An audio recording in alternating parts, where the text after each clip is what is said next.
ಇವತ್ತಿನ ಈ ವಿಡಿಯೋದಲ್ಲಿ ನೀವೇನಾದರೂ HDFC bank saving account holder ಆಗಿದ್ದರೆ ನೀವು HDFC ಬ್ಯಾಂಕ್ ಸೇವಿಂಗ್ ಅಕೌಂಟಿನ ಒಂದು ಮೊಬೈಲ್ ನಂಬರನ್ನು ನೀವು ಮನೆಯಲ್ಲೇ ಕುಳಿತುಕೊಂಡು ಯಾವ ರೀತಿಯಾಗಿ ಇದನ್ನು ಚೇಂಜ್ ಮಾಡಬೇಕಂತ ಈ ವಿಡಿಯೋದಲ್ಲಿ ತಿಳಿಸ್ಕೊಡ್ತೇನೆ. ಮೊಬೈಲ್ ನಂಬರ್ ಅಪ್ಡೇಟನ್ನು ಕೂಡ ಹೇಗೆ ಮಾಡಬೇಕಂತ ನಿಮಗೆ ಈ ವಿಡಿಯೋದಲ್ಲಿ ತಿಳಿಸ್ಕೊಡ್ತೇನೆ. ಮೊದಲನೇದಾಗಿ ಇದನ್ನು ಮಾಡೋಕ್ಕೆ ಏನೇನು ಬೇಕು, ನಿಮ್ಮ ಹತ್ರ ಹಳೆ ಮೊಬೈಲ್ ನಂಬರ್ ಇದ್ದರೂ ಕೂಡ ನಡೆಯುತ್ತೆ, ಇರಲಿಕ್ಕಂದ್ರೂ ಕೂಡ ಇಲ್ಲದೇ ಇದ್ದರೂ ಕೂಡ ನಡೆಯುತ್ತೆ. ಮತ್ತು ಇನ್ನೊಂದು ಏನಾಗುತ್ತೆ, ನಿಮ್ಮದು ಒಂದು ಅಕೌಂಟಲ್ಲಿ KYC ಕಂಪ್ಲೀಟ್ ಆಗಿರಬೇಕು. ಮತ್ತು ಇನ್ನೊಂದು ಏನಾಗುತ್ತೆ, ಇಲ್ಲಿ Aadhaar number, debit card details ಎಲ್ಲ ಕೂಡ ಇದ್ದೇ ಇರಬೇಕು. ಈ ವೆಬ್ಸೈಟಿನ ಲಿಂಕನ್ನು ನಾನು ಡಿಸ್ಕ್ರಿಪ್ಷನಲ್ಲಿ ಕೊಟ್ಟಿರ್ತೀನಿ. ಅದನ್ನು ಕ್ಲಿಕ್ ಮಾಡಿದ ನಂತರ ಡೈರೆಕ್ಟಾಗಿ ಇದೇ ಪೇಜ್ಗೆ ಓಪನ್ ಆಗ್ತೀರಾ. ಇಲ್ಲಿ ಲೆಟ್ಸ್ ಬಿಗಿನ್ ಮೇಲೆ ಕ್ಲಿಕ್ ಮಾಡಿ.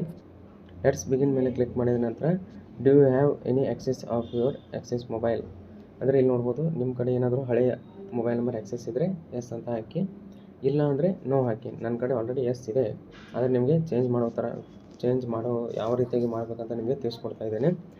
ಈಗ ನಾವು ಎಸ್ ಅಂತ ಕ್ಲಿಕ್ ಮಾಡಿದ ನಂತರ ಇಲ್ಲಿ ಯಾವ್ಯಾವ ಐಡೆಂಟಿಫೈ ಯೂಸಿಂಗ್ ಅಂತ ಏನೇನಿದೆಲ್ಲ ಇಲ್ಲಿ ಡೇಟ್ ಆಫ್ ಬರ್ತ್ ಮುಖಾಂತರ, ಪ್ಯಾನ್ ಕಾರ್ಡ್ ಮುಖಾಂತರ, ಕಸ್ಟಮರ್ ID ಮುಖಾಂತರ ಕೂಡ ಅಥೆಂಟಿಕೇಟ್ ಮಾಡ್ಬೋದು. ಈಗ ನೋ ಅಂತ ಸೆಲೆಕ್ಟ್ ಮಾಡಿ ನಿಮಗೆ ತಿಳಿಸ್ಕೊಡ್ತೇನೆ. ಇಲ್ಲಿ ನೋ ಅಂತ ಸೆಲೆಕ್ಟ್ ಮಾಡಿದ ನಂತರ ಕೇವಲ ನೀವು ಒಂದು ಕಸ್ಟಮರ್ ID ಮುಖಾಂತರ ನೀವು ಸೆಲೆಕ್ಟ್ ಮಾಡ್ಕೋಬೇಕು. ಇದು ಕಸ್ಟಮರ್ ID ನೀವು ಪಾಸ್ಬುಕ್ನಲ್ಲಿ ಸಿಗುತ್ತೆ, ಇಂಟರ್ನೆಟ್ ಬ್ಯಾಂಕಿಂಗ್, ಮೊಬೈಲ್ ಬ್ಯಾಂಕಿಂಗ್ನಲ್ಲಿ ಸಿಗುತ್ತೆ.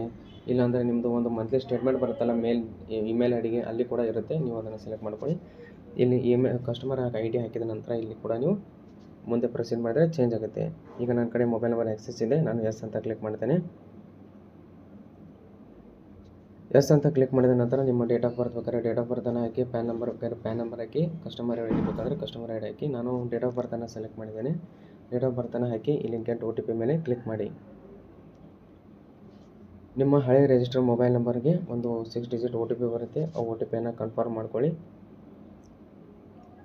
ಕನ್ಫರ್ಮ್ ಮಾಡಿದ ನಂತರ ಇಲ್ಲೇನಾಗುತ್ತೆ, ಒಂದು ನ್ಯೂ ನಂಬರನ್ನು ಹಾಕಲಿಕ್ಕೆ ಕೇಳುತ್ತೆ. ಮೇಲೆ ನಿಮ್ಮ ಒಂದು ಹಳೆ ಮೊಬೈಲ್ ನಂಬರು ಮತ್ತು ಕಸ್ಟಮರ್ ID ತೋರಿಸ್ತಾ ಇದೆ. ನಾನು ಹೈಡ್ ಮಾಡಿದ್ದೇನೆ ಸೆಕ್ಯೂರಿಟಿ ಪರ್ಪಸ್ಗಾಗಿ.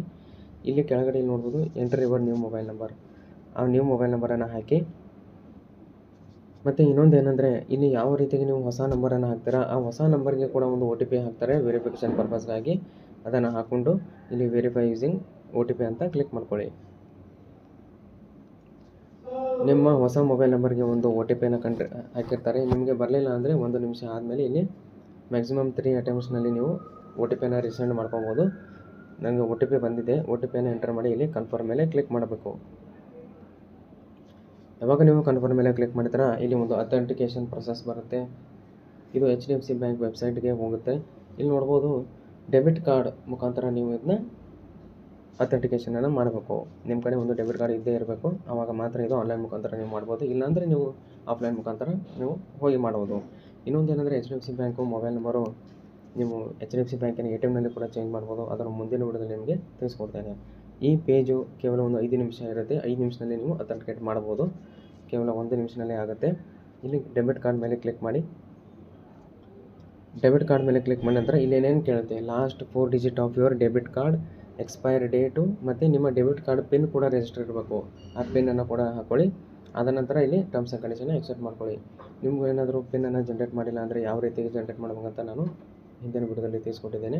ಅಲ್ಲಿಂದ ಹೋಗಿ ನೀವು ನೋಡ್ಬೋದು ವಿಡಿಯೋ. ಮೊದಲನೇದಾಗಿ ಎಲ್ಲವನ್ನು ಡೀಟೇಲ್ಸನ್ನು ಹಾಕಿ, ಎಲ್ಲ ಡೀಟೇಲ್ಸನ್ನು ಹಾಕಿ ಟರ್ಮ್ಸ್ ಆ್ಯಂಡ್ ಕಂಡೀಷನ್ನ ಎಕ್ಸೆಪ್ಟ್ ಮಾಡಿಕೊಂಡು ಇಲ್ಲಿ ವೆರಿಫೈ ಕಾರ್ಡ್ ಅಂತ ಇದೆಯಲ್ಲ ಅದರ ಮೇಲೆ ಕ್ಲಿಕ್ ಮಾಡ್ಕೊಳ್ಳಿ. ಯಾವಾಗ ನೀವು ವೆರಿಫೈ ಕಾರ್ಡ್ ಅಂತ ಕ್ಲಿಕ್ ಮಾಡ್ತಾರಲ್ಲ, OTPಯನ್ನು ಎಂಟರ್ ಮಾಡಬೇಕು. OTPಯನ್ನು ಎಂಟರ್ ಮಾಡಿದ ನಂತರ ಸಕ್ಸಸ್ಫುಲ್ಲಾಗಿ ನಿಮ್ಮ ಒಂದು ರಿಕ್ವೆಸ್ಟ್ ಸಬ್ಮಿಟ್ ಆಗಿದೆ. ಇನ್ಸ್ಟಂಟಾಗಿ ಆಗೋದಿಲ್ಲ ಇದು. ಇಲ್ಲಿ ಒಂದು 2 ವರ್ಕಿಂಗ್ ಡೇಸ್ ಅಂತ ಹೇಳ್ತಾ ಇದ್ದಾರೆ ಮೊಬೈಲ್ ನಂಬರ್ ಅಪ್ಡೇಟ್ ಆಗೋಕ್ಕೆ. ಆದರೆ ನನ್ನ ಕೇಸ್ನಲ್ಲಿ ಕೇವಲ ಒಂದು ದಿನಗಳ ಒಳಗಾಗಿಯೇ ಆಯಿತು. ಇದು ನಾನು ಮಾಡಿದ್ದು ಸಂಜೆ 7:30. ಮಾರನೇ ದಿನ ಒಂದು 10 ಗಂಟೆಗೆ, ಬೆಳಗ್ಗೆ 10 ಗಂಟೆ ಅಷ್ಟರಲ್ಲಿ ನಂದು ಹೊಸ ಮೊಬೈಲ್ ನಂಬರ್ ಲಿಂಕ್ ಆಗಿತ್ತು. ಆ ಹೊಸ ಮೊಬೈಲ್ ನಂಬರಿಂದ ನೀವು UPI service, mobile banking, internet banking ಎಲ್ಲ ಸರ್ವಿಸನ್ನು ನೀವು ಆ್ಯಕ್ಟಿವೇಟ್ ಮಾಡ್ಕೊಬೋದು ಅಂತಲೇ ಹೇಳ್ಬೋದು. ಯಾವಾಗ ಇದು ಅಪ್ಡೇಟ್ ಆಗುತ್ತಲ್ಲ, ನಿಮ್ಮ ರಿಜಿಸ್ಟರ್ ಮೊಬೈಲ್ ನಂಬರ್ಗೆ, ಇಮೇಲ್ ಐಡಿಗೆ ಎರಡೂ ಕೂಡ ಒಂದು ಕಮ್ಯುನಿಕೇಷನನ್ನು ಕಳಿಸ್ತಾರೆ, ಮೆಸೇಜನ್ನು ಕೂಡ ಕಳಿಸ್ತಾರೆ. ಈ ವಿಡಿಯೋದಲ್ಲಿ ಇಷ್ಟೇ. ಇದೇ ರೀತಿಯಾದ ಬ್ಯಾಂಕಿಂಗ್ ಮತ್ತು ಫೈನಾನ್ಷಿಯಲ್ ರಿಲೇಟೆಡ್ ವಿಡಿಯೋಸ್ಗಳಿಗಾಗಿ ನೀವೇನು ನಮ್ಮ ಚಾನಲ್ ಸಬ್ಸ್ಕ್ರೈಬ್ ಮಾಡ್ಕೊಳ್ಳಿ ಅಂದರೆ ಸಬ್ಸ್ಕ್ರೈಬ್ ಮಾಡ್ಕೋಬಹುದು. ಎಲ್ಲ ರೀತಿ ರಿಲೇಟೆಡ್ ವಿಡಿಯೋಗಳ HDFC ರಿಲೇಟೆಡ್ ವಿಡಿಯೋಸ್ಗಳ ಲಿಂಕನ್ನು ನಾನು ಡಿಸ್ಕ್ರಿಪ್ಷನ್ ಕೊಟ್ಟಿರ್ತೀನಿ. ಎಲ್ಲವನ್ನು ಹೋಗಿ ನೀವು ನೋಡ್ಬೋದು. ಲಿಂಕು ಡಿಸ್ಕ್ರಿಪ್ಷನಲ್ಲಿ ಇದ್ದೇ ಇರುತ್ತೆ.